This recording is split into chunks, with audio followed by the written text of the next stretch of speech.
රනිල් ජනපතිට සුබ පැතුවේ තාම චීනයේ රුසියාවයි විතරයි.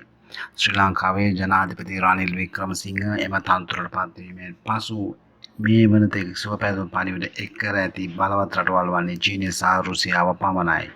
චීන ජනාධිපති ෂී ජින්පිං විසින් මෙරට චීන තානාපතිවරයා හරහා මීට දින කිහිපයකට පමණ පෙර සුබ පැතුම් පණිවිඩයක් යවා තිබුණු අතර තානාපතිවරයා පණිවිඩය වික්‍රමසිංහ මහතාට බාර දී ඇත.